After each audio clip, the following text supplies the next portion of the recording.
Now that you've learned how to communicate with AI clearly and effectively, we're going to put those prompting skills to work. This module focuses on how journalists can use AI for research and news gathering. This is where you get real world benefit and value from those tools without cutting corners on ethics. In Module 3, we stayed in theory. We focused on how to write better prompts. Now we move to application. What does this look like inside an actual reporting workflow? The best way to think of AI in a newsroom is as a research assistant, not a reporter, not a writer, not even a fact checker. Its role is to help you orient faster so you can spend more time verifying, interviewing, and reporting. The first workflow is the topic explainer. Any journalist who's ever been dropped onto a new beat or a late breaking news knows how valuable fast context can be. Imagine you get assigned a story about gerrymandering in Missouri and you haven't followed the issue closely. Before you call sources or request documents, you need a working understanding of what happened and why it matters. This is where the prompting framework for Module 3 becomes valuable. Your prompts must define the role the AI should take, the context for your question, and the constraints on the output. Here is an example of a prompt that applies all the principles. You assign the AI a role as a political research assistant. Then you give it some context about who you are and who your audiences are.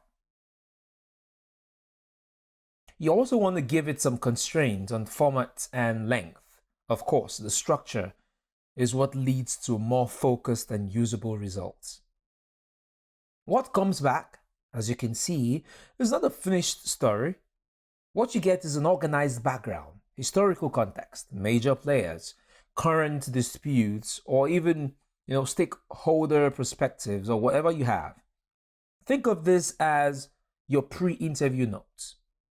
You then convert these notes into your reporting. You identify who to call, which records to request, which claims need validation, and which angle would deserve deeper reporting. This step matters. Every single fact generated by AI remains unverified until you confirm it directly through documents, data, or even human sources. The second workflow is what I call the documents triage. This is incredibly useful when you receive large public records that would usually take hours to scan manually. Think city budgets, audits, agency reports.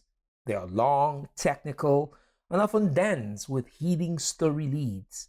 Once again, you apply your prompting framework. You define the AI as an investigative research assistant. You frame the document as part of an accountability review, and you limit the response to a specific structured output. And this is what you get. AI can spot patterns extremely fast. It can highlight abnormal spending changes,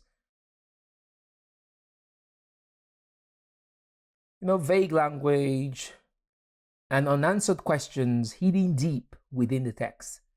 Your job then begins. You verify the numbers directly from the document. You request underlying records, contact public officials for responses, pursue interviews to confirm or challenge the findings. Ethically, the rule is simple. AI is never a source. It cannot be cited or published directly because it is a statistical prediction machine. Its work is always preliminary and must be independently verified. Your reporting becomes very streamlined though. 1, you prompt clearly. 2, you verify thoroughly. 3, you report responsibly. When used carefully, AI can save you significant time during the early research stages.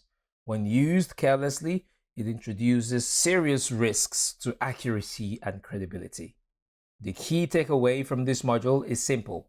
AI lets you think faster, But journalism still requires you to verify deeper.